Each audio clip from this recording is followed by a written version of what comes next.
In an East Jerusalem neighborhood where tensions between Arabs and Jews run high, sometimes a dog is needed to keep the peace. There's been a sharp reduction in the destruction of property and vandalism, and people know that there was one incident when they were throwing rocks at our house.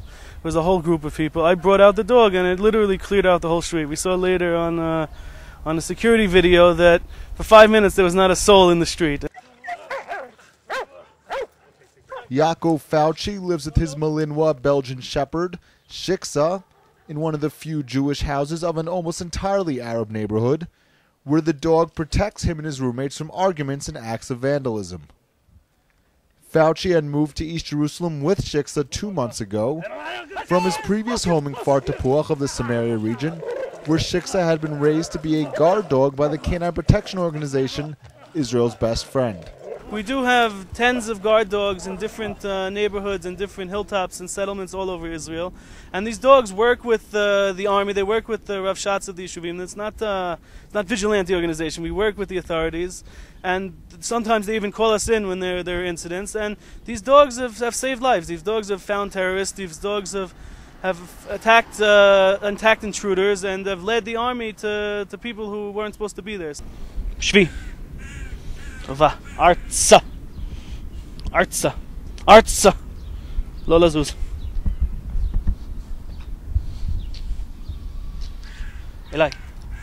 Israel's Best Friend sends their dogs to settlements in the West Bank or the Jewish homes in the dangerous neighborhoods of East Jerusalem. The organization began training guard dogs for use in the settlements 9 years ago. We met Shiksa during a session with dog trainer David Sidman.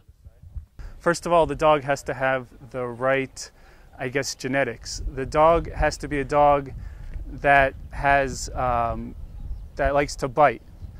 And essentially what you do is you start with a rag when they're a puppy and it's just a game where they're basically biting a rag and holding on to it, and that slowly progresses into either a sleeve or a suit where they bite the suit, and that evolves into muzzle training where there's no suit and the dog is literally wearing a muzzle thinking he's biting you, but he's not.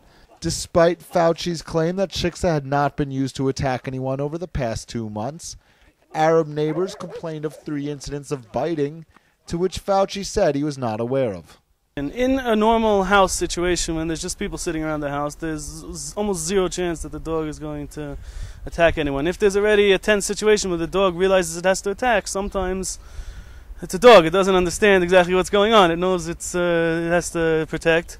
So it can occasionally attack the wrong person, but there's training for this, and that's why you always have to make sure the dog is on a leash. You don't let dogs run around loose. And how does a security-concerned person acquire a Malinois Belgian Shepherd for their home? These dogs, they're very expensive. A dog, this kind of dog with papers costs thousands of dollars. And thank God we've bred many of them here. So we've had already 3rd, 4th generations of our dogs born in Israel, but originally they came from abroad. Benjamin Spier reporting for the Jerusalem Post.